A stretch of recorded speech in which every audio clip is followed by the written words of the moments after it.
What if the only man who ever protected you was also the man you feared most?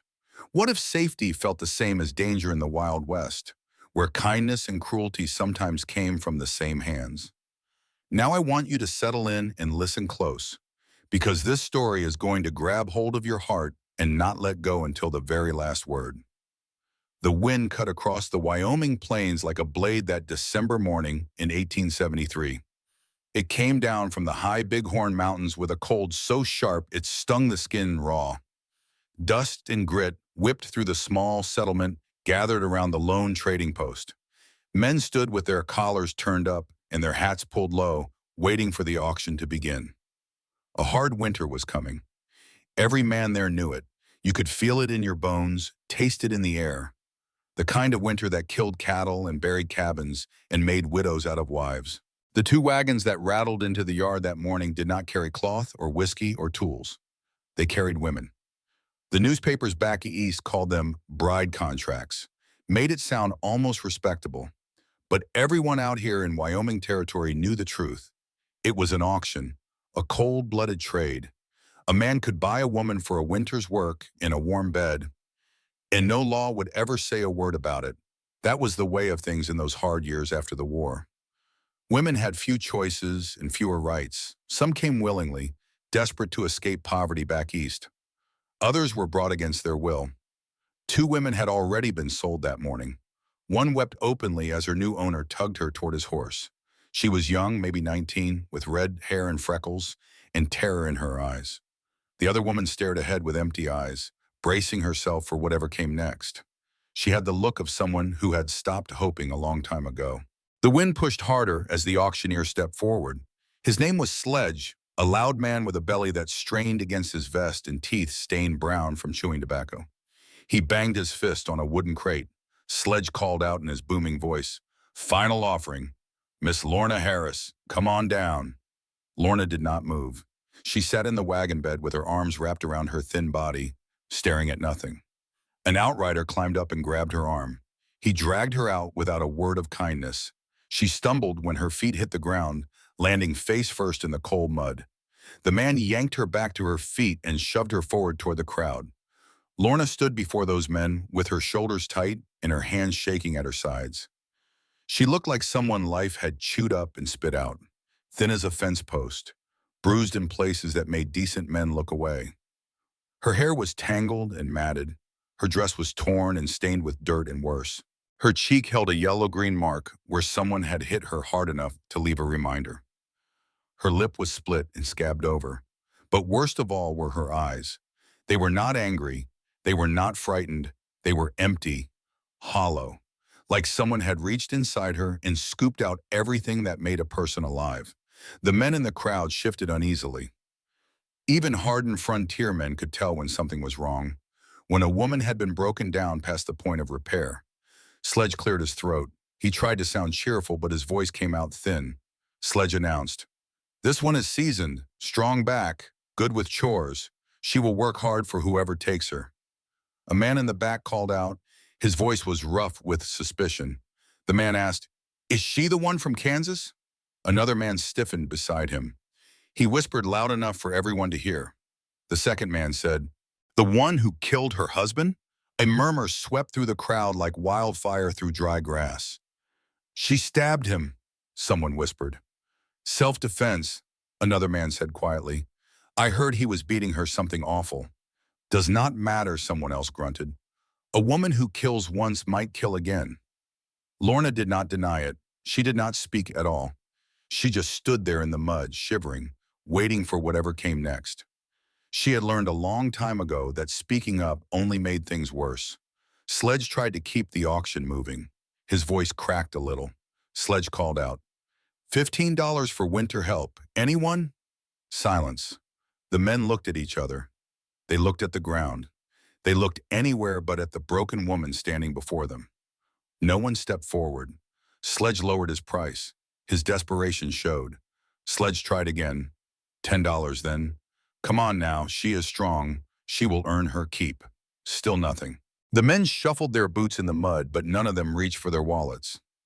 Then a voice came from the far edge of the crowd, low and rough as broken gravel. The kind of voice that made you think of thunder rolling across distant mountains. The voice said simply, "I will take her." The crowd parted without thinking. Fear moved those men like cattle spooked by a rattlesnake. Out of the shadows stepped a tall man in a buffalo hide coat. He was broad-shouldered and weathered by years of hard living. But that was not what made the men step back.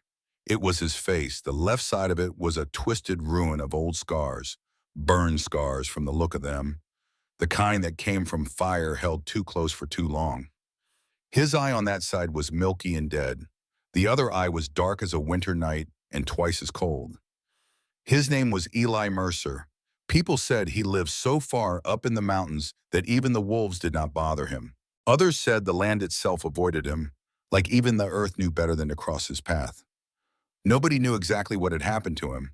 Some said he was a deserter from the war who got caught and punished. Others said he killed a man with his bare hands and the man's family came for revenge with torches. A few whispered that he had made a deal with the devil himself and paid the price in flesh. Whatever the truth was, everyone agreed on one thing. Eli Mercer was not a man you wanted to cross. Sledge swallowed hard. His face had gone pale as milk. Sledge stammered, "Mercer, we need coin, cash money." Eli did not answer. He just stared at Lorna with that one good eye, dark and unreadable as a frozen lake. Slowly, like he had all the time in the world, he reached into his coat. The whole crowd tensed. Hands moved toward gun belts. Men held their breath. But instead of a weapon, Eli pulled out something small and metal. He tossed it into the mud at Sledge's feet. It was a tarnished sheriff's badge. Dried blood crusted its edges. Silence grabbed the entire yard and squeezed. Every man there understood the message. That badge was not payment. It was a warning. Sledge bent down slowly. His fingers trembled as he picked up the badge. He wiped it on his pants and shoved it in his pocket without looking at it. Sledge said quickly, "Sold to Mr. Mercer." Lorna did not resist as Sledge pushed her toward the scarred man. She had been handed over too many times before, traded like livestock from one cruel hand to another. She simply walked toward Eli and waited. Waited for him to grab her. Waited for him to shove her. Waited for him to pull her hair or twist her arm or do any of the 100 things men had done to her before. But he did not touch her. He did not even reach for her. He just looked at her ruined dress and her bruised face and the way the wind whipped around her shaking body. His scarred face showed nothing. No anger, no hunger, nothing she could read or understand. Then slowly, without a word, Eli unbuttoned his heavy buffalo coat. Lorna flinched hard. Her arms shot up to guard her face. This was the part where the blows usually came, when men reached for their belts or their fists or something worse. But Eli did not raise his hand. Instead, he took off his coat and draped it over her shoulders. It was massive, heavy, warm. It swallowed her whole like she was a child wearing her father's clothes. It smelled of pine smoke and cold mountains and something else. Something clean. The surprise of warmth hit her so hard she almost cried. She had not felt warm in weeks, had not felt anything close to kindness in years. Eli turned without a word. He walked to his horse and mounted up with the easy grace of a man who had spent his life in the saddle. He jerked his chin toward a smaller mare tied nearby. The gesture said everything his voice did not. "Follow me." Lorna climbed onto the mare. Her hands were clumsy with cold and shock, but she managed to settle herself in the saddle. And then they rode. No words were spoken, not one. The only sounds were hoofbeats and wind and the creak of leather.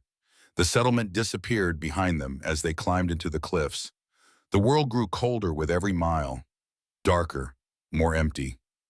Lorna kept waiting for the other boot to drop, for this strange, silent man to show his true nature, to hurt her the way all the others had. But hour after hour passed and nothing happened. He just rode ahead of her through the snow and the wind, leading her deeper into the mountains, leading her away from everything she had ever known, leading her towards something she could not yet imagine. By the time the sun started sinking behind the mountains, Lorna could no longer feel her fingers or her toes. The cold had seeped through Eli's big coat and into her bones.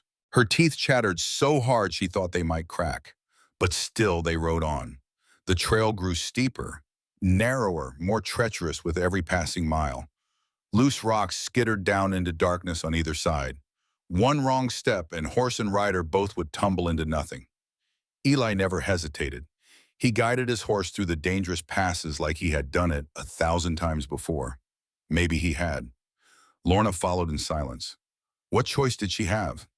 By dusk, they reached a lonely valley tucked between two ridges, a place forgotten by everyone except the wind.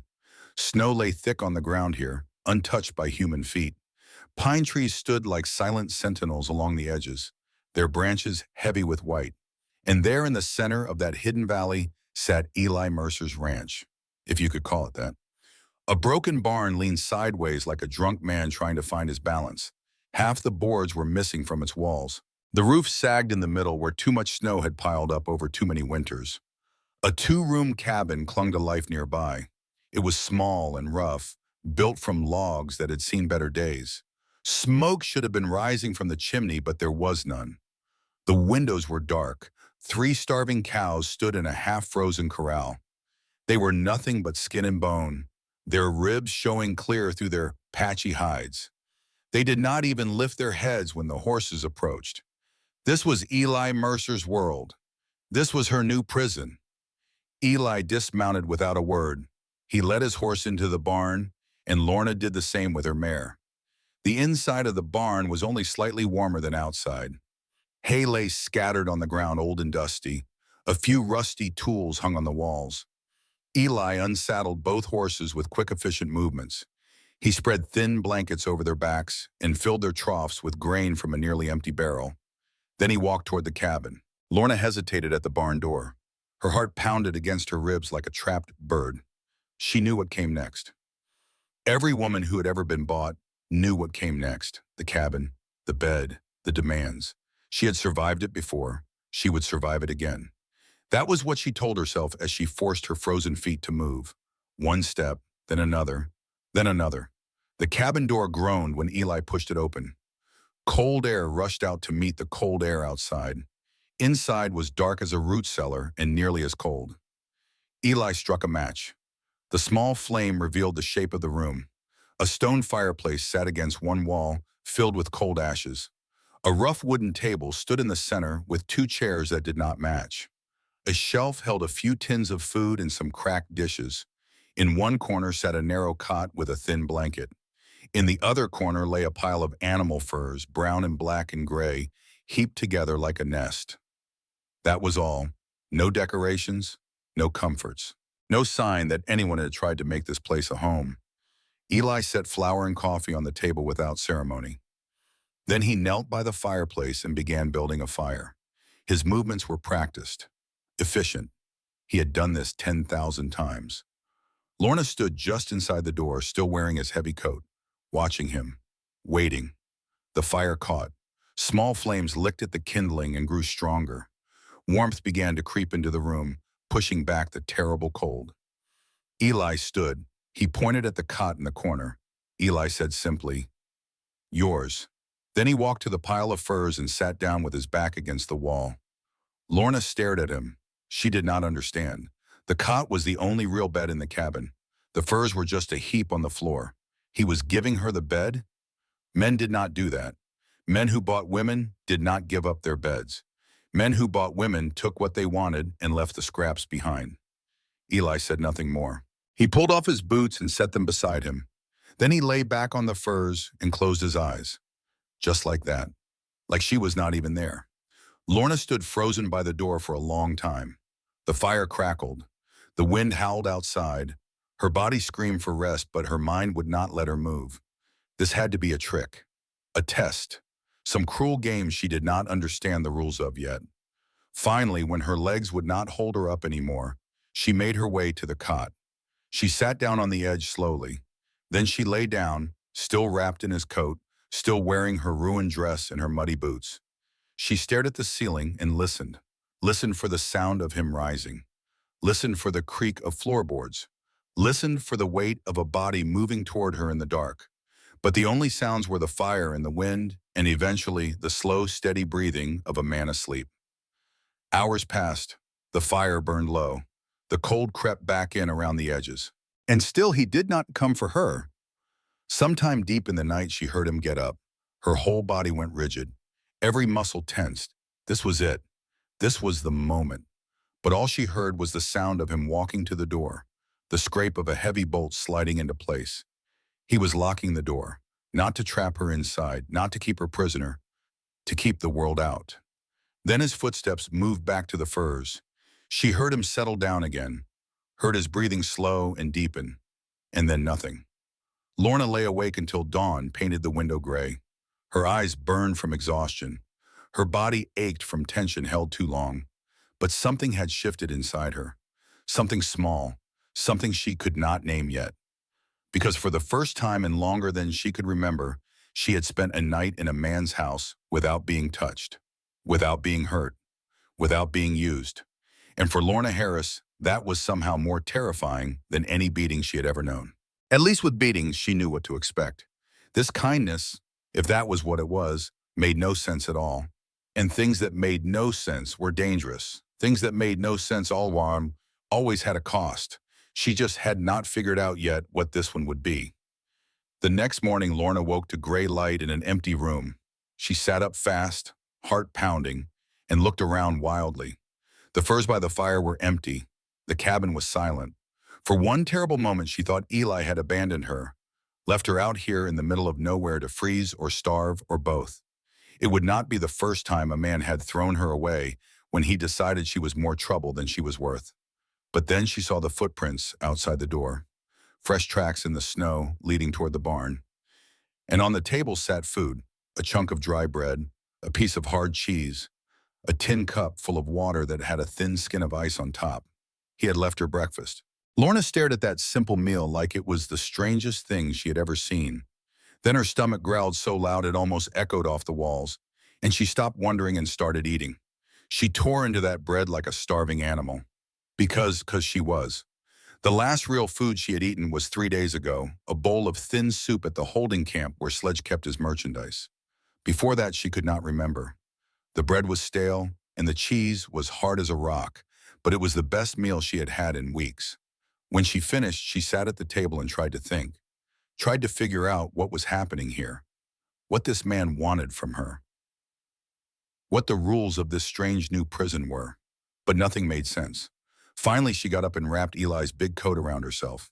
She had to see, had to know what kind of place this was, had to find the edges of her cage. She pushed open the cabin door and stepped outside into the cold. The valley stretched out before her, white and empty and beautiful in a harsh kind of way. Mountains rose up on all sides, their peaks lost in low gray clouds. Pine trees stood dark against the snow. Not another building or road or sign of human life anywhere. She was completely alone out here. Even if she ran, where would she go? She would freeze to death before she made it back to the settlement. And even if she did make it, what was waiting for her there? Another auction? Another man with cruel hands and crueler intentions? At least here she had food. At least here she had warmth. At least here, so far, she had not been hurt. She found Eli in the corral, breaking ice in the water trough with the handle of an axe. His movements were steady and calm, almost gentle. He did not look up when she approached. Lorna stood at the fence and watched him, studied him. In the daylight, she could see him better. He was tall, maybe 6'2", with broad shoulders and strong arms. His hair was dark brown, shot through with gray at the temples. The scars on the left side of his face were worse than she had realized. The skin was puckered and twisted, melted like candle wax. His left eye was covered by the damaged flesh, probably blind, but his right eye was clear and sharp. Dark brown, almost black. It missed nothing. He finished breaking the ice and straightened up. For a moment, their eyes met. Lorna braced herself, waiting for orders, waiting to be told what to do, where to go, how to serve. But Eli just nodded once, a small acknowledgement that she existed. Then he picked up his rifle from where it leaned against the fence and walked away.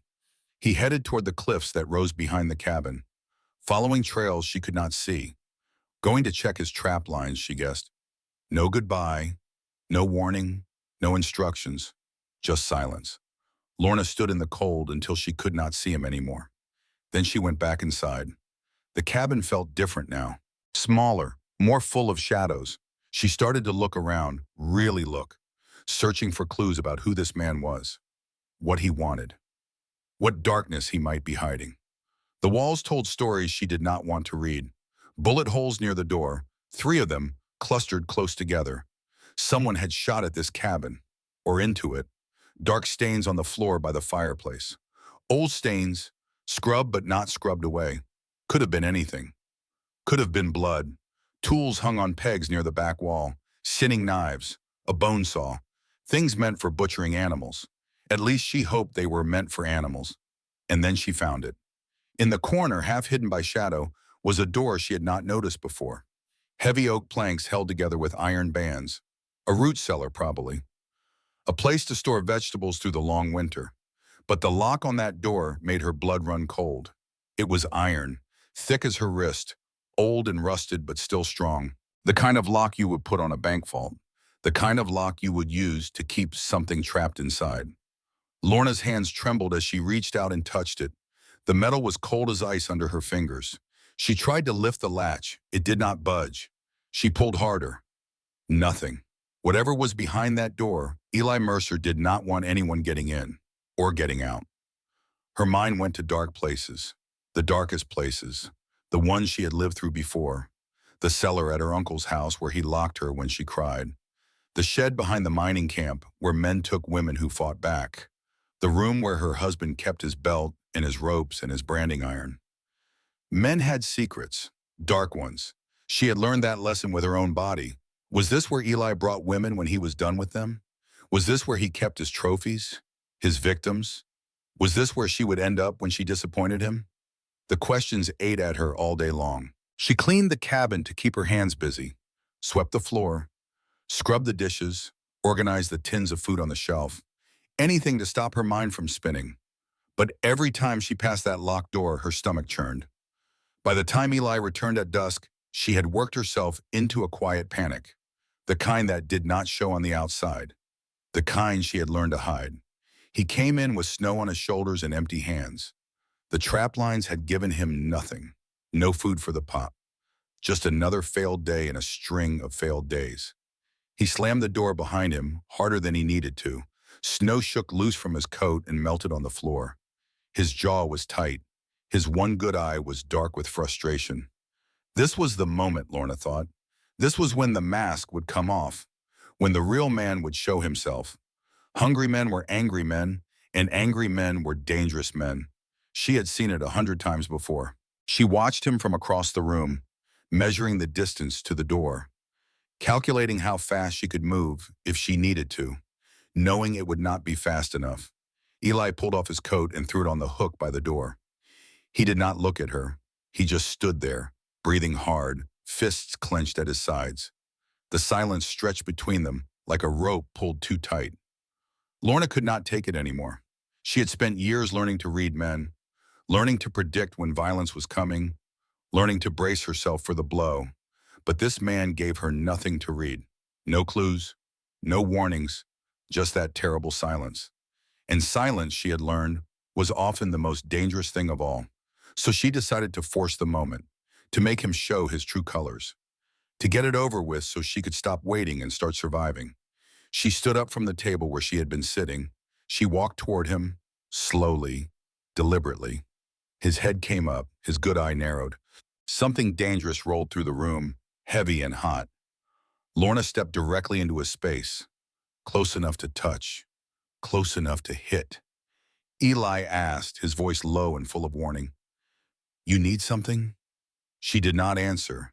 Instead, she looked down at the floor, at his feet, at the small box of brass cartridges sitting beside his boot. She kicked it. The cartridges scattered across the floor like golden raindrops, spinning and rolling and catching the firelight. Eli's head snapped up, his jaw clenched. He growled, "Get out of my way."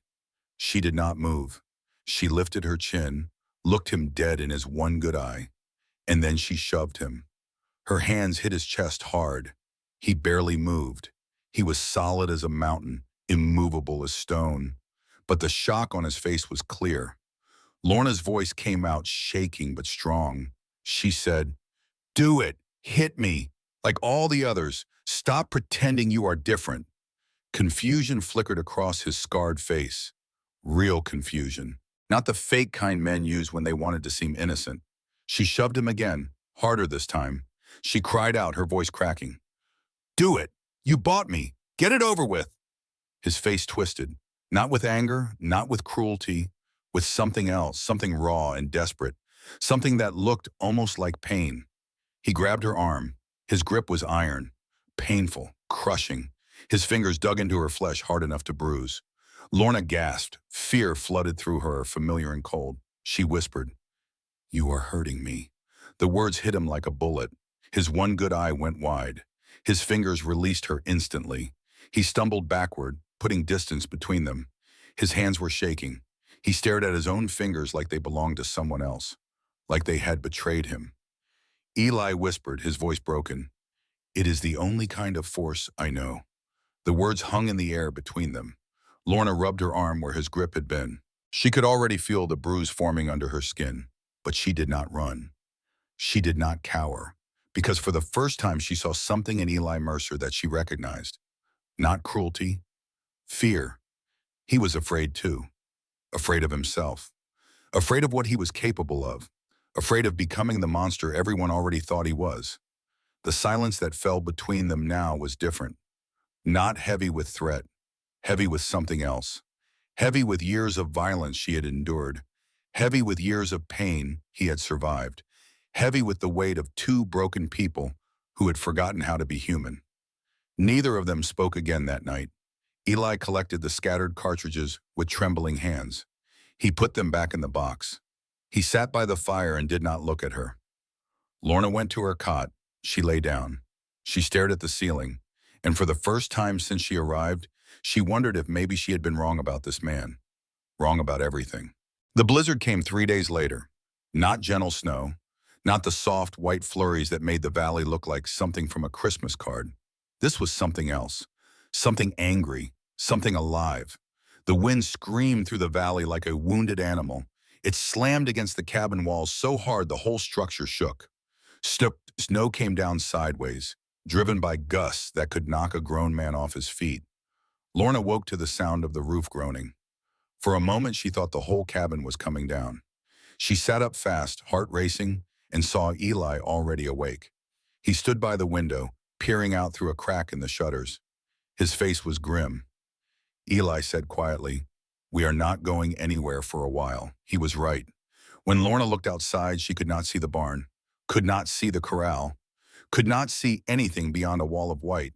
They were trapped together in this small cabin, alone, with the storm howling around them and no way out. The first day passed slowly. Eli kept the fire burning high. He melted snow for water. He rationed out the food they had left, which was not much. A few tins of beans, some dried meat, half a sack of flour. Lorna cleaned. She swept the same floor 3 times. She reorganized the shelf. She did anything to keep her hands busy and her mind quiet. They did not talk. The silence between them was different now. Not hostile, not threatening, just heavy. Like they were both carrying something too big to put into words. Every time Lorna passed that locked cellar door, she felt Eli watching her, felt his one good eye tracking her movements. But he never said anything about it, never explained what was behind that door, never offered to show her, and she did not ask. The second day was worse. The storm showed no sign of letting up. If anything, it grew stronger. The wind found every crack in the cabin walls and forced its way through. Cold crept in no matter how high Eli built the fire. They ate sparingly, shared what little they had. Lorna noticed that Eli gave her larger portions, took less for himself. She did not comment on it, but she filed it away in her mind. Another piece of a puzzle she was slowly putting together. That night, the cold got so bad that Lorna could see her breath even with the fire roaring. She lay on her cot, wrapped in every blanket she could find, shivering so hard her teeth rattled. Eli watched her from his furs by the fire. His brow furrowed. He said, "Come closer to the fire." She hesitated. Closer to the fire meant closer to him. He seemed to read her thoughts. He moved to the far edge of his furs, creating space. Eli said, "I will not touch you, but you will freeze over there." She did not want to. Every instinct screamed at her to stay where she was, to keep her distance, to protect herself. But the cold was winning. Slowly, carefully, she gathered her blankets and moved closer to the fire. She settled onto the edge of his furs, as far from him as she could get, while still feeling the heat of the flames. They lay there in silence. The fire crackled between them. The storm raged outside. And somehow, against all reason, Lorna fell asleep. The third day broke gray and howling. The storm had not stopped. The snow had piled up past the windows now. They had to dig their way out just to check on the animals. Eli took the shovel and carved a path to the barn. Lorna followed with a bucket of grain. The barn was freezing. The three cows stood huddled together in the corner, their breath making clouds in the air. They looked worse than before, thinner, weaker. But it was the fourth animal that made Lorna's breath catch. A calf. She had not seen it before. It must have been born just before the storm. A tiny thing, brown and white, with big dark eyes and legs too long for its body. It lay in the hay, not moving. Eli dropped to his knees beside it. His hands moved over the little body, checking for breath, for warmth, for life. He found none. The calf was frozen solid. Its big eyes stared at nothing, glazed with ice. Eli's shoulders began to shake. At first, Lorna thought he was coughing or shivering from the cold. But then she saw his face, saw the way it had crumpled, saw the tears that cut tracks through the frost on his scarred cheek. He was crying. This giant of a man, this monster that everyone feared. He was kneeling in the dirty hay of a broken barn, weeping over a dead calf. Lorna did not know what to do. In her experience, men who cried often turned violent afterward, used their tears as fuel for rage, lashed out at whoever was closest. She tensed, waiting. But Eli did not lash out. He just knelt there, one hand pressed to the calf's cold neck, his breath coming in ragged gasps. Something shifted in Lorna's chest. Something she had thought was dead forever. She stepped forward slowly. Her hands went to the thin shawl she wore under Eli's big coat. The shawl was worn and faded, barely worth anything. But it was hers. She held it out to him, not to cover him, not to comfort him, just to offer something, anything. Eli looked up. His good eye was red and wet. He stared at the shawl in her hands like he did not understand what it was. Lorna said quietly, "For your hands, they must be cold." He reached out slowly. His fingers brushed hers as he took the shawl. It was the first time they had touched without fear. He did not wrap it around his hands. He stuffed it into his pocket instead, like it was something precious, something to keep. Then he stood up, wiped his face with the back of his hand, and walked past her out of the barn without a word. Lorna watched him go. Her heart was doing something strange in her chest, something it had not done in years. That night the storm finally eased. The wind died down to a whisper. The snow stopped falling. The clouds parted just enough to show a handful of stars. But inside the cabin, a different kind of storm was brewing. The food was almost gone. They had eaten the last of the beans that morning. The flour would make maybe 2 more days of biscuits if they stretched it. And Lorna understood something terrible. She was another mouth to feed, another burden, another weight dragging Eli Mercer down. He had bought her to help with his ranch, but his ranch was dying. His cattle were starving. His cabin was falling apart. He could barely keep himself alive through this winter, let alone her, so she did what life had taught her to do. She tried to pay her way. When Eli came back from checking on the animals, shivering and exhausted, she met him at the door.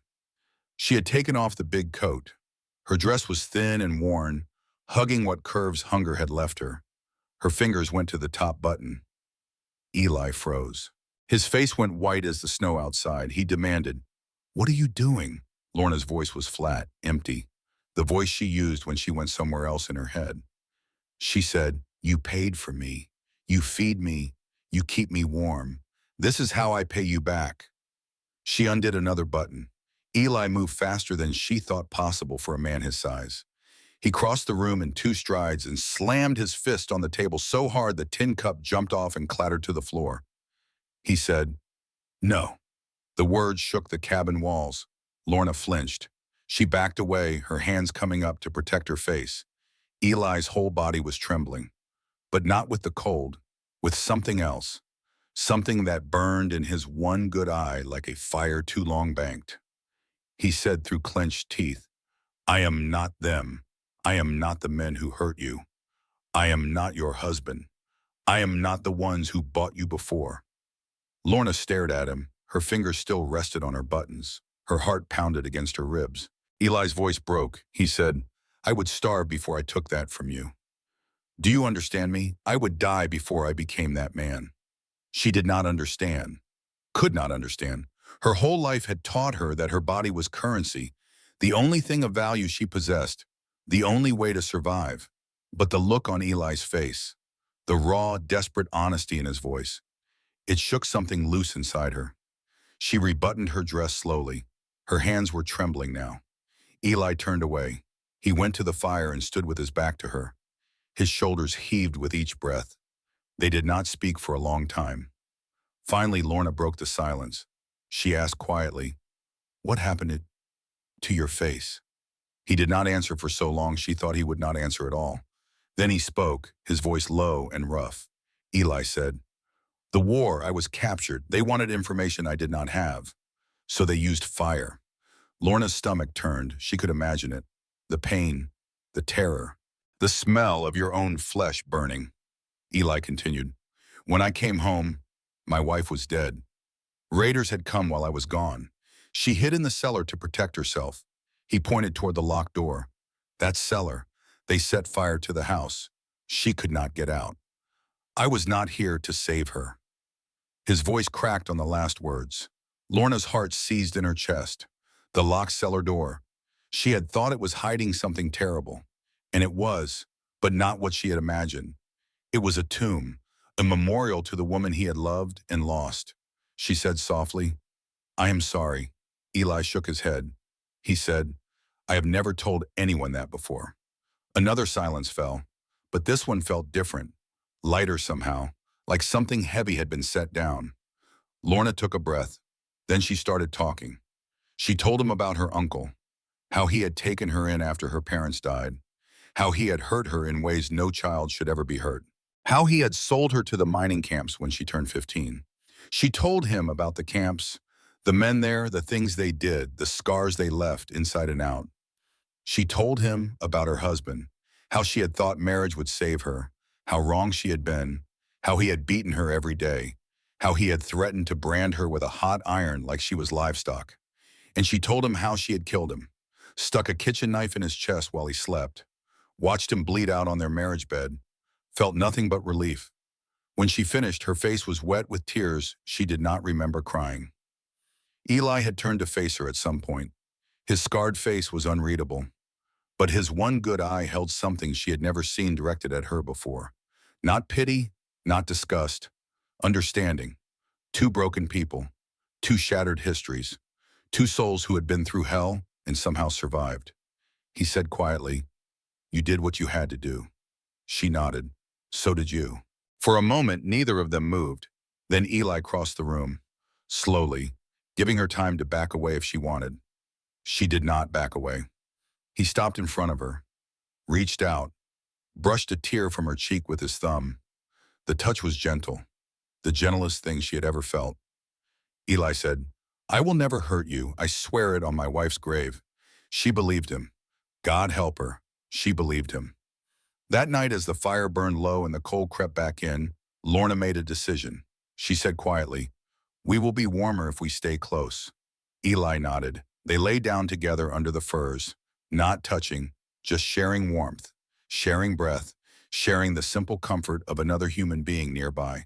It was not the start of love. It was the start of something far more dangerous. Hope. Spring came slowly to that mountain valley.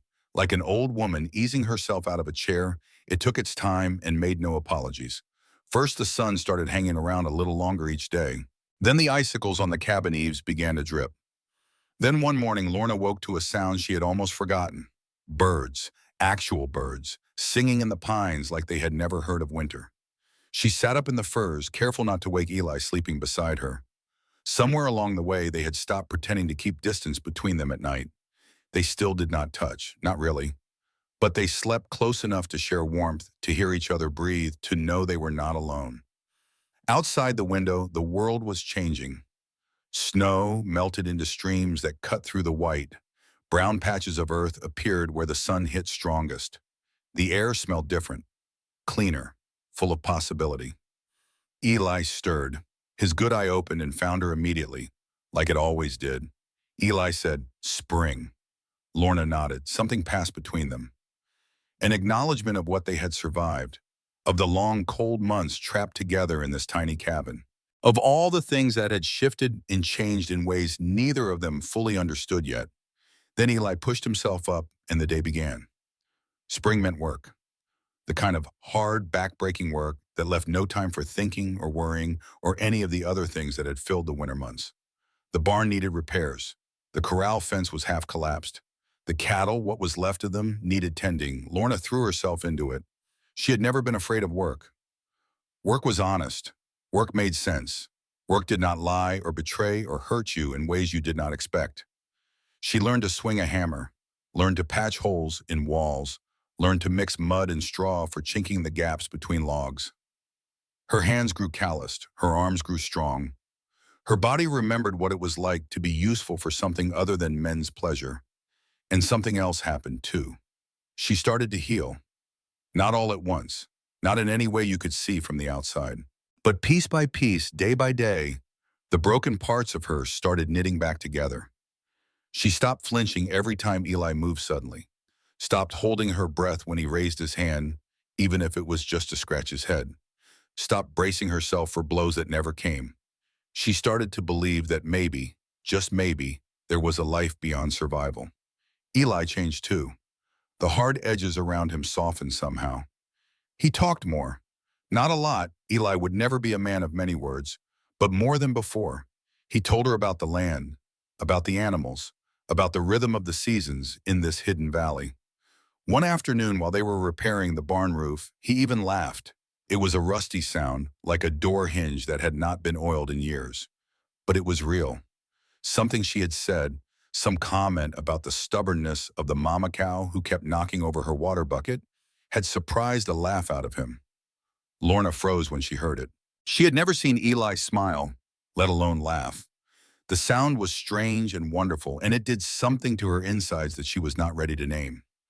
Eli caught her staring. The laugh died away, and something else took its place on his scarred face.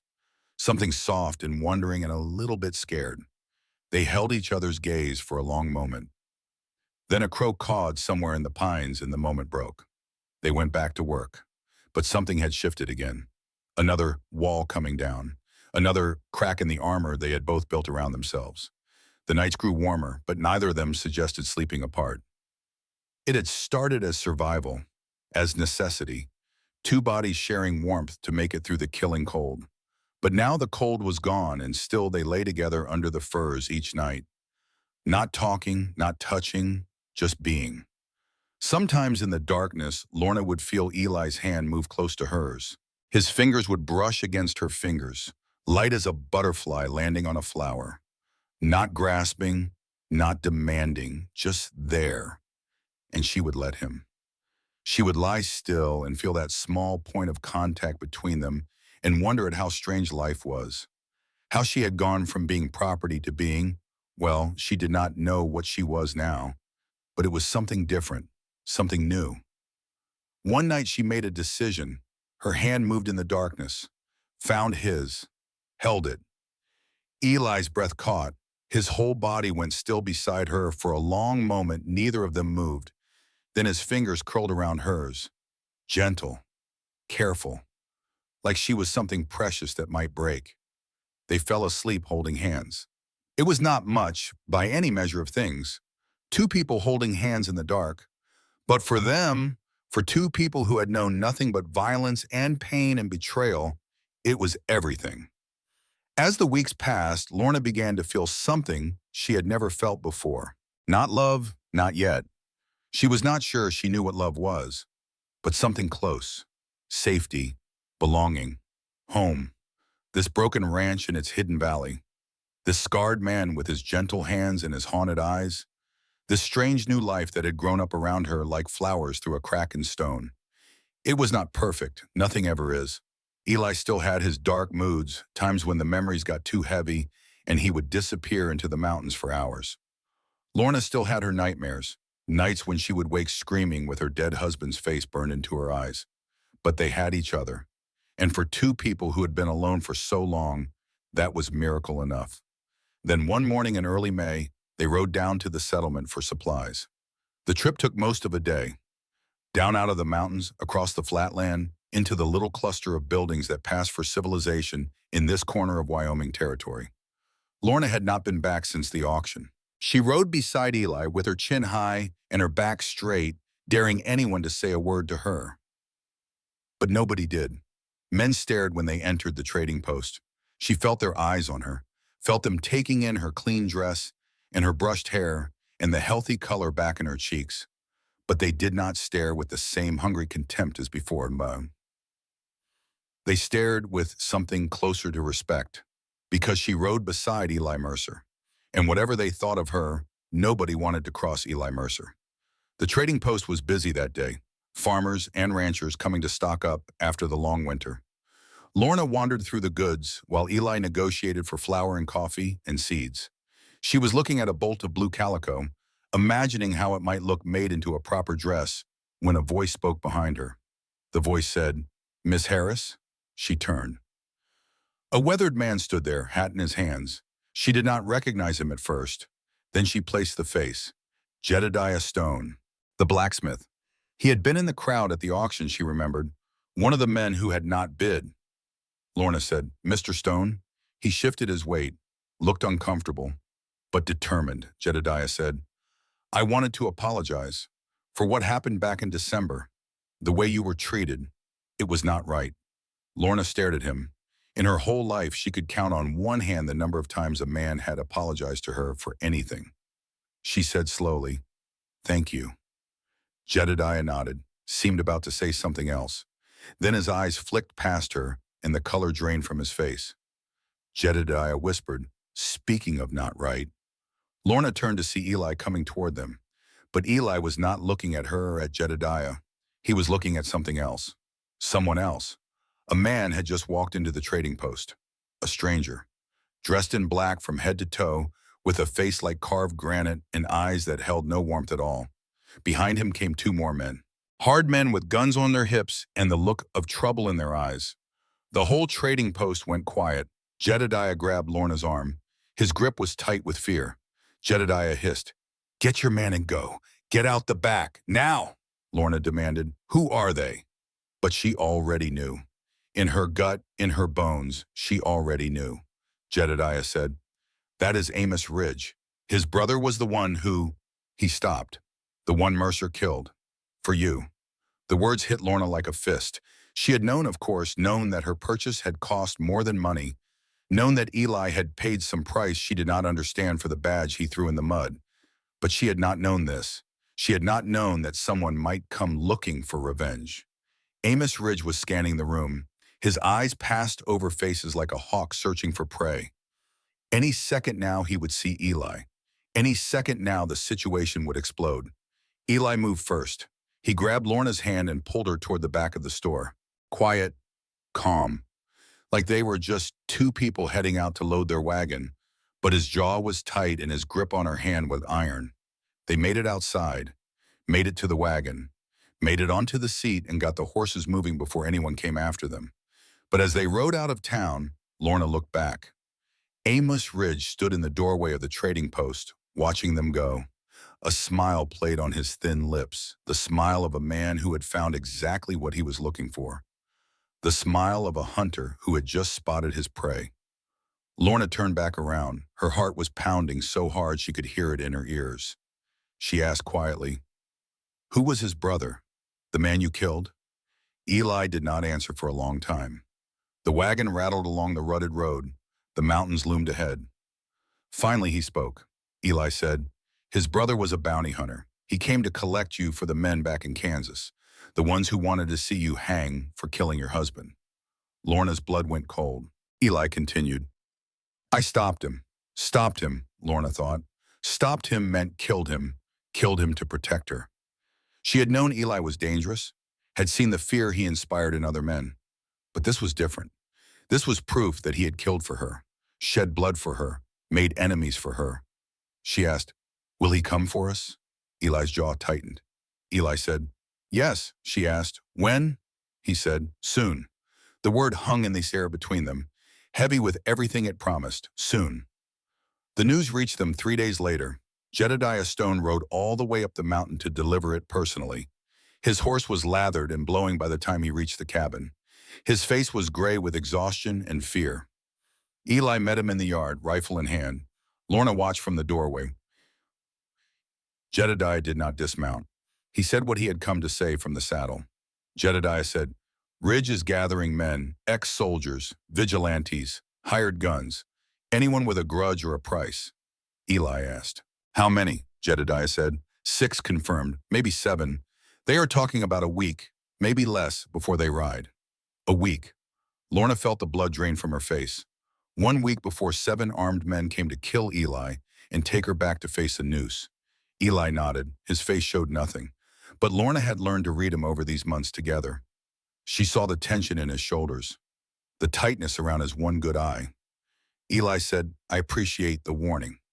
Jedediah hesitated. He glanced at Lorna, then back at Eli. Jedediah said, "You could run, take her and disappear. Head north into Montana territory. They might not follow." Eli shook his head slowly. Eli said, "A man runs once, he spends his whole life running. This is my land. I will not leave it." Jedediah did not argue. He knew better than to argue with Eli Mercer. Jedediah said, "Then God be with you, neighbor." He turned his horse and headed back down the mountain. Lorna watched until he disappeared around the bend in the trail. Then she turned to Eli. Lorna said, "What are we going to do?" Eli was quiet for a long moment. He stood in the yard with his rifle resting easy in his hands, looking out over his broken ranch and his hidden valley. Eli said, "What we have to." That night, after a supper neither of them ate much of, Eli sat Lorna down at the table. Eli said, "When they come, you hide in the cellar." Lorna's heart seized. The cellar, the locked room, his wife's tomb. She shook her head. Lorna said, "No." His jaw tightened. Eli said, "It is not a request." She stood up from the table. Her hands were shaking, but her voice was steady. Lorna said, "I will not hide while you die. I will not sit in the dark and listen to them kill you. I will not end up like—" She stopped. But they both knew what she had been about to say. "Like your wife." Eli flinched like she had slapped him. Lorna pressed on. Lorna said, "I know what that room means to you. I know what happened there. And I am sorry, more sorry than I can ever say. But I am not her. And I will not die like she did, waiting in the dark for someone to save me." Eli stared at her. His scarred face was unreadable. But something moved behind his one good eye. Something that might have been pain, or pride, or both. Eli said quietly, "You would fight?" Lorna said. "I killed a man with a kitchen knife. I think I can manage a gun." Another long silence. Then Eli did something she had never seen him do. He smiled, just a twitch at the corner of his mouth, barely visible beneath the scars. But it was there. Eli said, "All right then, we start tomorrow." The next morning, before the sun had fully cleared the mountains, Eli took her out to the field behind the barn. He carried his buffalo rifle, the big one that hung above the fireplace. She had seen it but never touched it. It was longer than her arm and heavier than anything she had ever held. Eli handed it to her. She nearly dropped it. The weight was staggering. Eli said, "This is a Sharp's rifle. It will shoot clean through a man at 400 yards. But it kicks like a mule and it only holds 1 shot. You miss, you are dead." Encouraging, Lorna thought. But she did not say it out loud. Eli showed her how to load it, how to prime it, how to aim using the iron sights. Then he set up a target, a rusted tin can on a fence post 50 yards away. Eli said, "Hit that." Lorna raised the rifle. It was so heavy her arms shook. She tried to line up the sights the way he had shown her. Her finger found the trigger. She squeezed. The gun roared. The stock slammed back into her shoulder, hard enough to knock her stumbling. Pain exploded through her upper body. She looked at the target. The tin can sat there untouched, gleaming in the morning sun. Eli said, "Again." She loaded the rifle with trembling hands, raised it, fired, missed again. The recoil sent fresh agony through her shoulder. She could already feel the bruise forming. Eli said, again. She fired, missed, fired, missed, fired, missed. By the 10th shot, tears were streaming down her face. Her shoulder felt like raw meat. Her arms burned with exhaustion. But she did not quit. Eli watched her without expression. He corrected her stance, adjusted her grip, showed her how to brace herself against the kick. By afternoon, she was hitting the fence post. Not the can, but the post, Eli said, better. They stopped for food. Lorna could barely lift her arms to eat. Then they went back outside and started again. Day after day, it went on like this. She woke before dawn. She practiced until dark. She fell asleep with her shoulder throbbing and her muscles screaming and her hands raw from loading and firing. And slowly, painfully, she got better. On the third day, she hit the tin can. Eli did not say anything, but he nodded, and that was enough. On the fourth day, she hit it twice in a row. On the fifth day, 3 times. By the sixth day, she could hit the can 4 times out of 5 at 50 yards. Not good enough for a real marksman, but good enough to make a difference. Eli said, "You will be in the barn loft. You will have a clear line of sight to the cabin and the trail. When I fire the first shot, you watch my back. Anyone comes around the side, anyone I do not see, you put them down." Lorna swallowed hard. She had killed before, but that had been close, personal, a knife in the dark. This would be different. Lorna asked, "Can I do this?" Eli looked at her steadily. Eli said, "You survived your uncle. You survived the camps. You survived your husband. You survived Sledge and the auction and a winter in these mountains. You are stronger than you know." He reached out, took her hand, held it tight. Eli said, "I would trust no one else to watch my back." Lorna felt tears prick at her eyes, but she did not let them fall. She had cried enough in her life. Now it was time to fight. The 7th day dawned gray and cold. Eli climbed the ridge behind the cabin at first light. When he came back down, his face was grim. Eli said, "They are coming. 7 riders, maybe 2 hours out."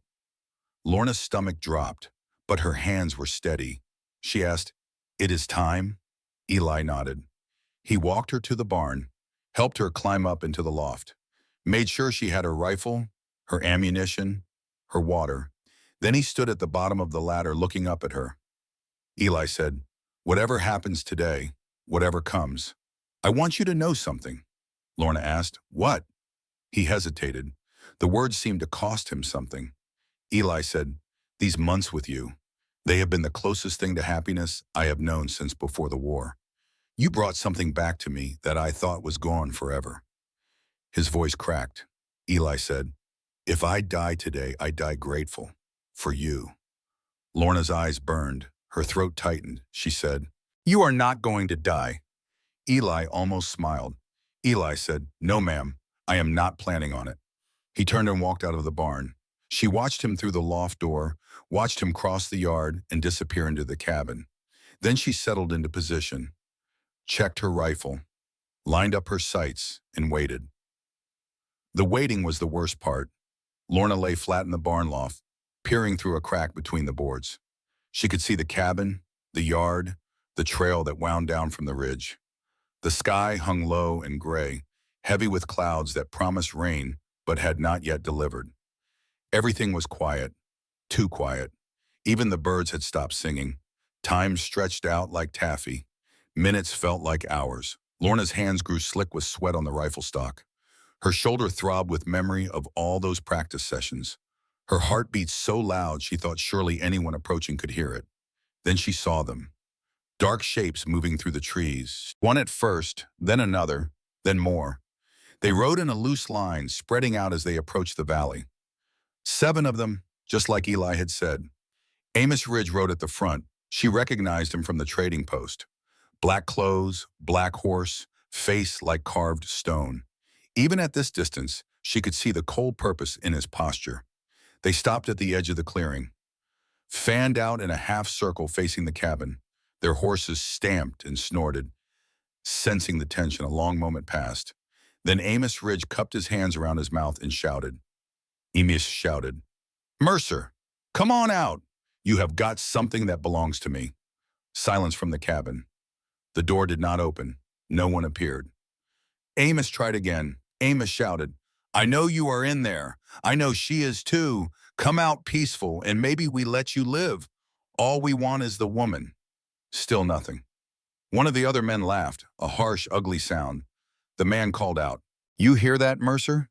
You can keep your life. Just give us the murderess. We will take her back to Kansas and let the law handle her."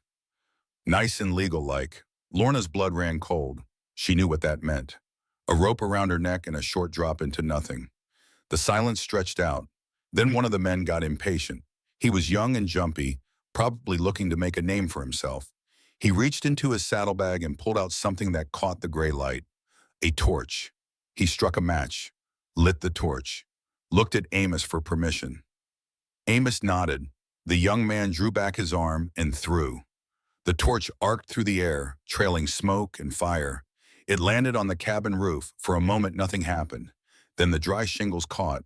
Flames began to spread, small at first, then growing. The men cheered. Lorna's heart nearly stopped. Eli was in there. Eli was in that cabin, and it was burning, and she could not do anything but watch. Then gunfire erupted. The front window of the cabin exploded outward. A rifle barrel appeared in the gap. A single shot cracked across the valley. The young man who had thrown the torch jerked backward in his saddle. A red flower bloomed on his chest. He toppled sideways and hit the ground. Chaos.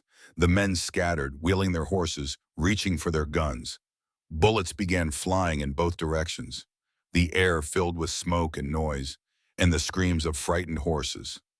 Lorna watched through her crack in the boards, waiting. Eli had been clear. Watch his back. Wait for someone he does not see. Do not fire until you have a sure target.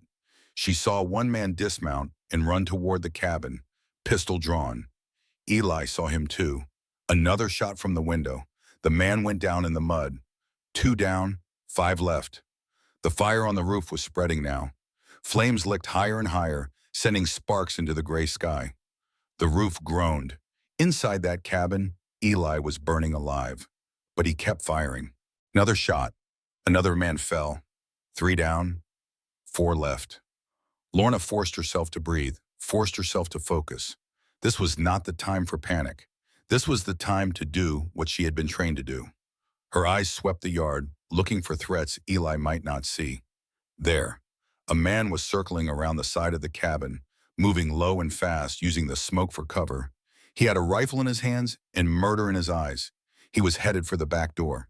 If he got there, he could come in behind Eli, could shoot him in the back while he was focused on the front. Lorna shifted her rifle, found the man in her sights. He was moving, but she had practiced for this. She let him just a little, the way Eli had taught her. Her finger tightened on the trigger. She breathed out, squeezed. The Sharp's rifle roared. The kick slammed into her shoulder, but she barely felt it. Through the smoke, she saw the man stumble, saw him look down at his chest in surprise, saw him crumple to the ground. 4 down, 3 left. Her hands shook as she reloaded. She had just killed a man. Actually killed him. Watched him fall. She pushed the thought away. There was no time for that now. Below, the cabin door burst open. Eli came out through a wall of smoke and flame, rifle in one hand, pistol in the other. He was coughing, his face blackened with soot, but he was alive. He fired the rifle. Another man went down. 5 down, 2 left. Bullets whizzed past him. He ducked behind the water trough. Wood splintered as rounds slammed into it. Lorna scanned for targets. Where were the last 2? She found one. A man on horseback, circling wide, trying to get a clear shot at Eli from the side. She aimed, fired, missed. The man saw where the shot came from. His head snapped toward the barn, toward the loft, toward her. He raised his rifle. Eli shouted, "Lorna, down!" She threw herself flat just as the bullets tore through the boards where her head had been. Splinters rained down on her. Her ears rang from the noise. She heard Eli's pistol crack twice, then silence. She raised her head carefully. The man who had shot at her lay in the dirt, not moving. 6 down, 1 left. Amos Ridge. She found him in the swirling smoke. He had dismounted. He was walking toward Eli with his pistol drawn and a smile on his face. The smile of a man who knew he had won. Eli was slumped against the water trough. His rifle lay in the mud beside him. His left hand pressed against his chest. Red seeped between his fingers. He had been shot. Lorna's world narrowed to a single point. Everything else fell away. The burning cabin, the bodies in the yard, the smoke and the noise and the fear. All she could see was Eli bleeding. All she could feel was rage. She sighted down the Sharp's rifle. Her hands were steady now, steadier than they had ever been. But Amos was too close to Eli. If she missed, if the bullet went through, she could hit the man she was trying to save. She could not risk the shot. All she could do was watch. Amos stopped a few feet from Eli. He looked down at the wounded man with contempt. Amos said, "This is for my brother." He raised his pistol, aimed it at Eli's head. Eli's right hand moved. Fast, faster than a wounded man should be able to move. It came up from his boot, where he had hidden a small pistol. A derringer, barely bigger than his palm. He fired. The little gun made a small pop, almost gentle compared to all the other gunfire that had filled the air. But it was enough. A hole appeared in Amos Ridge's chest, right over his heart. He looked down at it, looked up at Eli. His mouth opened like he wanted to say something. Nothing came out. He fell forward into the mud. 7 down, none left. Lorna was already climbing down the ladder, already running across the yard, already screaming Eli's name. She reached him and dropped to her knees in the mud beside him. His face was gray. His breathing was shallow. The red stain on his chest had spread to cover most of his shirt. Lorna cried, "No, no, no, no. Stay awake, stay with me." Eli's one good eye found her. The corner of his mouth twitched. He whispered, "You hit him. Saw you, my brave girl." Lorna pressed her hands to his chest, trying to stop the bleeding. But there was so much blood. So much. She said, "Do not talk. Save your strength. You are going to be fine. You are going to be fine." Behind her, the cabin collapsed. A shower of sparks and flame and smoke rose into the gray sky. Everything Eli owned, everything he had built, gone in an instant. But she did not care about the cabin. She only cared about him. Eli said, "Lorna," she said, "quiet. You need to be quiet." His hand found hers, weak, trembling, but insistent. Eli said, "Thank you." Then his eye closed and his body went limp, and Lorna was screaming his name into the smoke-filled air.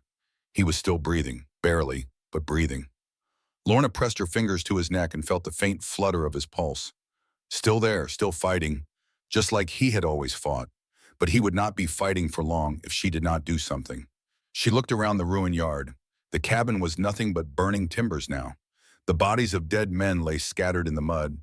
Their horses had scattered, frightened by the gunfire and flames. She had nothing. No shelter, no supplies, no help. Just herself and a dying man and the determination not to let him go. Lorna grabbed Eli under the arms and started to drag him. He was heavy, so much heavier than she had expected. Dead weight, her mind supplied, and she shoved that thought away with a violence that surprised her. Not dead, not yet, not ever, if she had anything to say about it. The barn was still standing. The fire had not spread that far.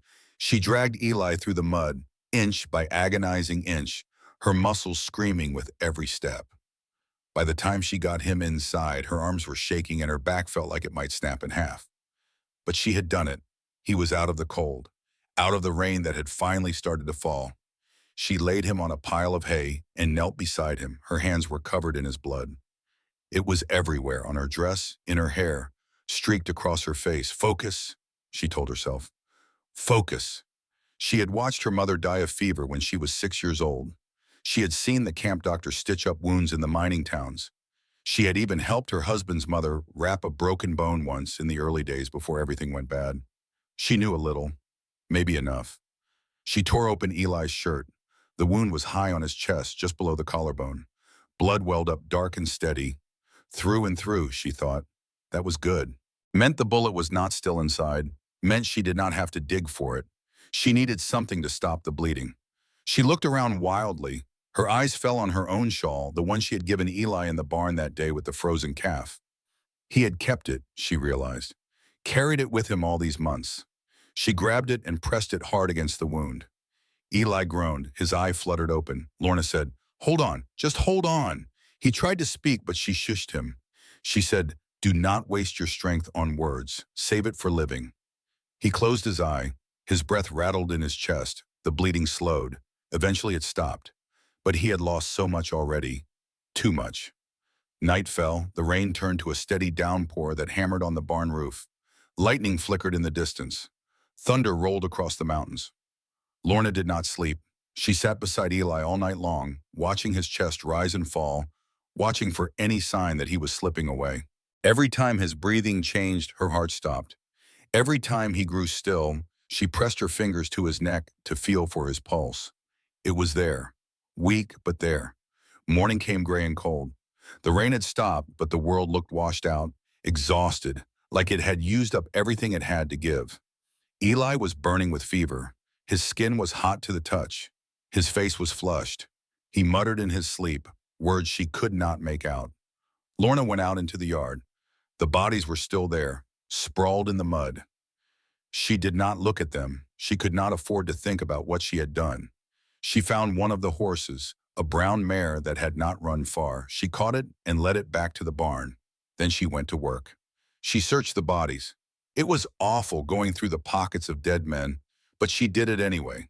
She found food, ammunition, a blanket, a flask of whiskey. The whiskey made her pause. Then she took it, not for drinking, for cleaning the wound. Back in the barn, she poured the whiskey over Eli's chest.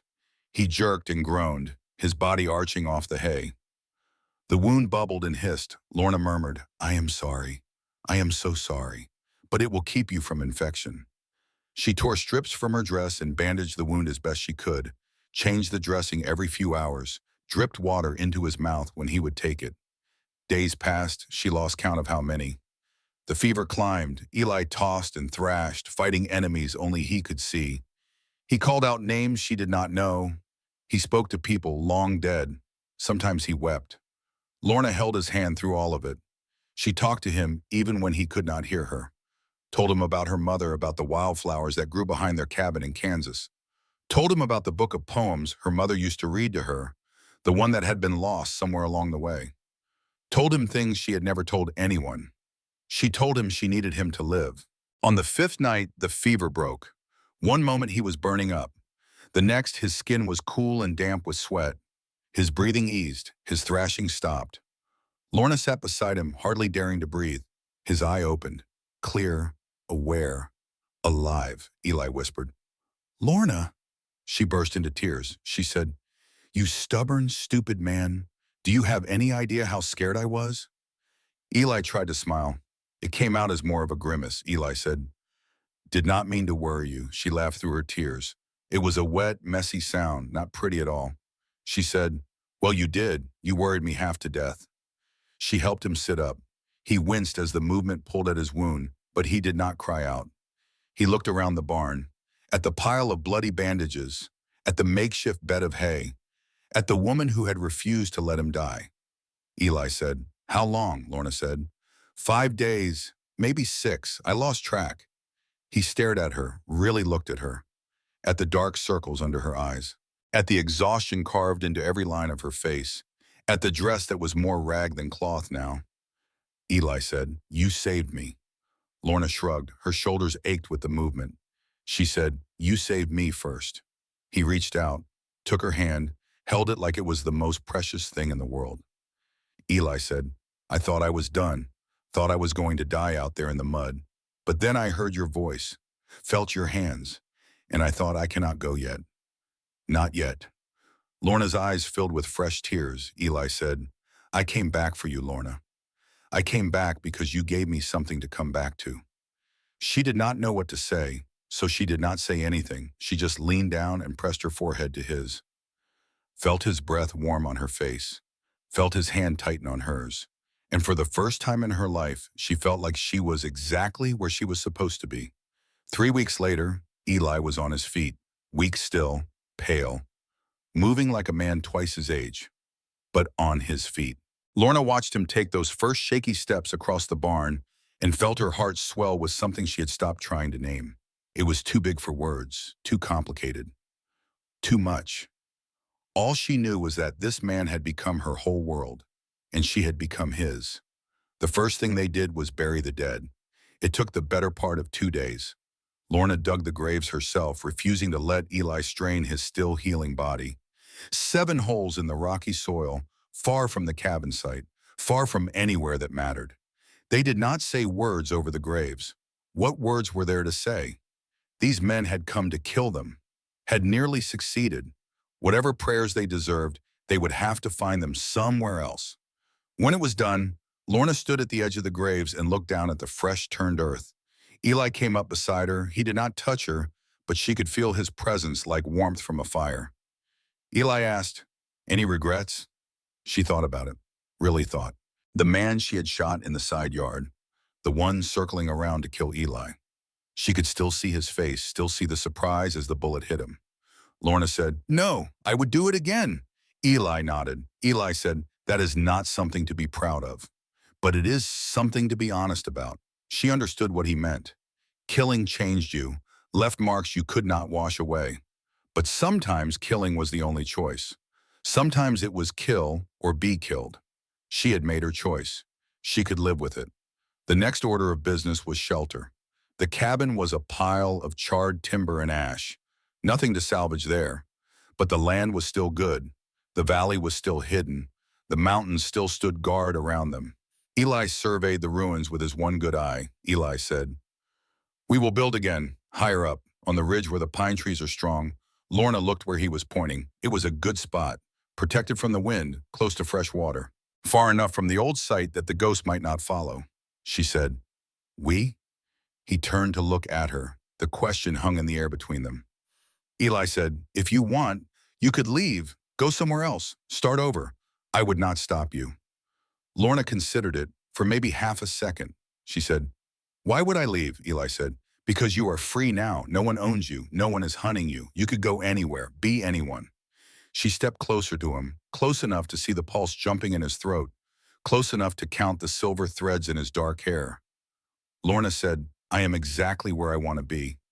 Something shifted in his face. The walls he kept around himself, the ones she had been slowly chipping away at for months, finally crumbled. He reached out, cupped her face in his scarred hands, looked at her like she was a miracle he did not deserve. Eli said, "I am not a good man," she said. "I am not a good woman." He almost smiled. Eli said, "We make quite a pair," she said. "Yes, we do." He kissed her. It was not like any kiss she had known before. Not demanding, not taking, just giving, gentle and fierce all at once, a promise made with lips instead of words. When they pulled apart, both of them were breathing hard. Eli said, "I never thought I would feel this way again," Lorna said. "Neither did I." They stood there in the ruins of the old life, looking toward the place where they would build the new one. Together, the building started the next day. It was hard work, harder than anything Lorna had ever done. They dragged logs from the forest, split them into planks, raised walls, laid a roof, built a chimney from stones gathered at the creek. Eli could only do so much with his wound still healing. So Lorna did more. She worked until her hands bled, until her back screamed for mercy, until she fell asleep the moment her head touched whatever served as a pillow that night. But she did not complain. Not once, because every nail driven was a promise. Every board laid was a declaration. Every stone placed was a vow. This was their home, their life, their future. No one was ever going to take it from them. Neighbors came to help. Jedediah Stone arrived one morning with 2 of his sons and a wagon load of lumber. Other folks from the settlement followed, people Lorna barely recognized, people who had watched her be sold like livestock just months before. Now they brought food, tools, seeds for planting. They did not do it because they owed Eli anything. They did it because word had spread about what happened in the valley, about how 7 armed men had ridden up to kill a family, and none of them had ridden back down. Eli Mercer was not just feared anymore. He was respected, and so was the woman who had fought beside him. By midsummer, the new cabin was finished. It was better than the old one, bigger, sturdier, with 2 rooms instead of one and a proper stone fireplace that drew clean and warm. Windows with real glass that let in the light. A porch where you could sit and watch the sun set behind the mountains. The day they moved in, Eli stood on that porch and looked out over his land. His valley was green now. The surviving cattle, joined by new ones bought with money from selling the dead men's horses and gear, grazed in the meadow. A garden grew beside the cabin, vegetables pushing up through the rich soil. Lorna came out to stand beside him. She slipped her hand into his. They did not speak. They did not need to. Everything they had to say was right there in the view before them, in the life they had built from nothing, in the home they had earned with blood and sweat and stubborn refusal to give up. That night, a traveling preacher stopped by. He was making his rounds through the territory, performing marriages and baptisms and funerals for folks too far from any town with a proper church. He asked if there was anything they needed. Eli looked at Lorna. She looked back at him. He said, "We do not need a paper. We need a promise." The preacher frowned, not understanding, Lorna explained. Lorna said, "We have already made our promises to each other, but if you would say a few words while we say them again, we would be grateful." So they stood on the porch of their new home as the stars came out overhead. The preacher read from his worn Bible. The wind moved through the pines like music. Eli took both of Lorna's hands in his. Eli said, "You do not belong to me. I do not own you. I never will. But I give you my heart, my home, and whatever years I have left. I will protect you, provide for you, and stand beside you until my last breath." Lorna's eyes were bright with unshed tears. Lorna said, "You were never cruel, Eli. You just forgot how to be kind. I helped you remember, and you helped me remember that I am worth more than what has been done to me. I give you everything I am, everything I will be, for as long as we both shall live." The preacher pronounced them married. They kissed under the Wyoming stars. And somewhere in the distance, a wolf howled, not in warning or in threat, just announcing its presence to the night, as if to say, "You belong here now.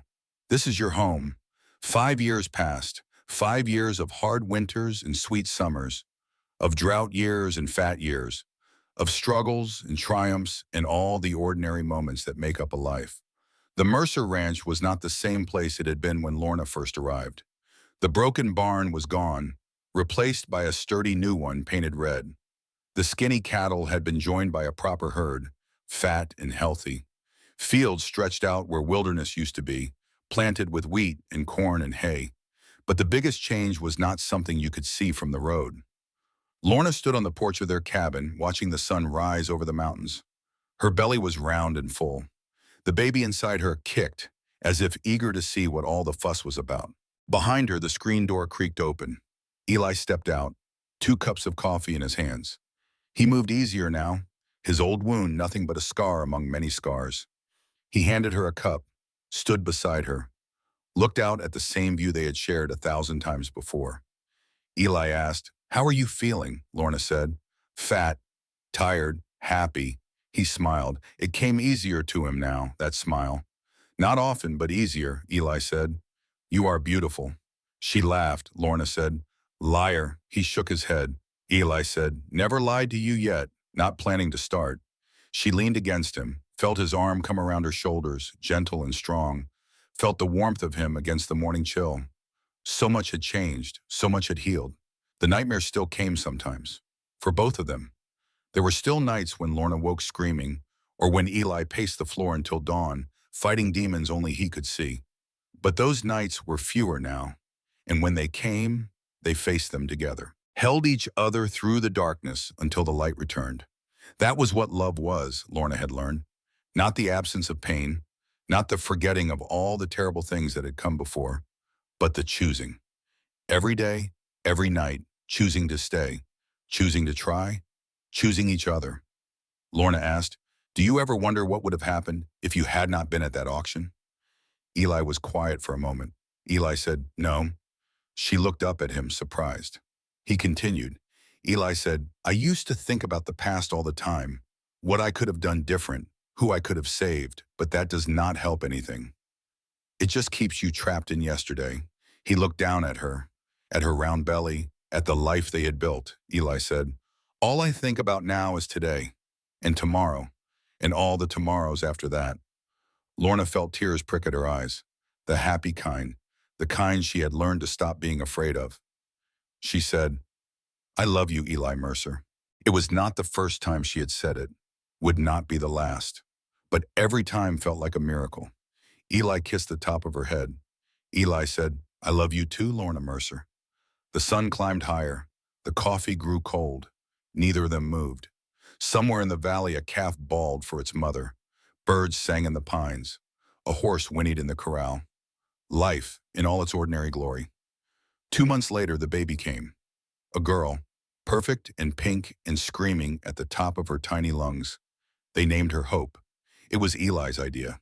Eli said, that is what you gave me, the first time we slept close together in that old cabin. That is when I started to believe things could be different. Lorna held her daughter against her chest and wept with joy.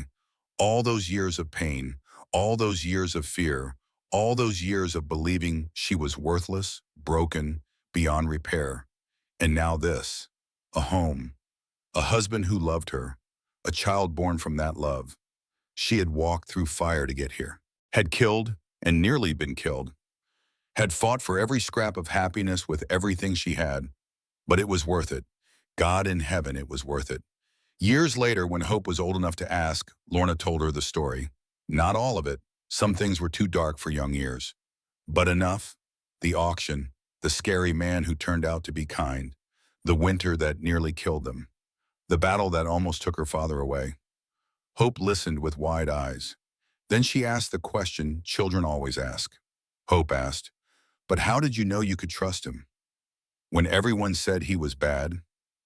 Lorna thought about it, about that first night in the cabin, waiting for violence that never came, about the coat Eli had wrapped around her shoulders, about all the small kindnesses that had added up to something unbreakable.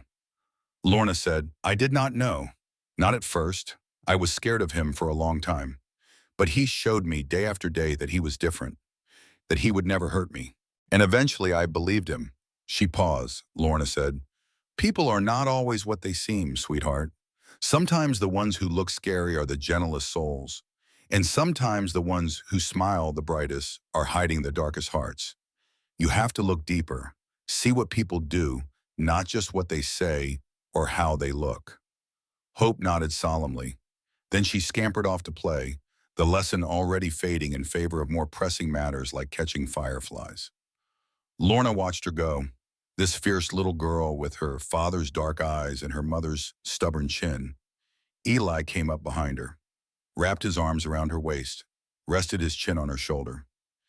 Eli asked, what were you two talking about? Lorna said, our story. He was quiet for a moment. Eli said, it is a good story. She leaned back into him. Lorna said, it has a happy ending. He turned her around, looked at her with those eyes that had seen so much horror and somehow still knew how to hold love. Eli said, it does, and we earned it, every chapter of it. She rose on her toes and kissed him, soft and sweet, like the first time and the 100th time and all the times yet to come. Their story had begun in fear, in force, in bruises and chains and the howling wind of a Wyoming winter. But it ended here, in warmth, in trust, in a love that had been tested by fire and come out stronger on the other side. Not everyone gets a happy ending. Lorna knew that better than most, but she had fought for hers, bled for it, nearly died for it. And now, standing in the golden light of a summer evening, with her husband's arms around her and her daughter's laughter ringing in the air, she knew something with absolute certainty. It was worth it. Every moment of pain, every scar, every nightmare, worth it. Because this right here, right now, was everything she had never dared to dream. Home, family, love, hope.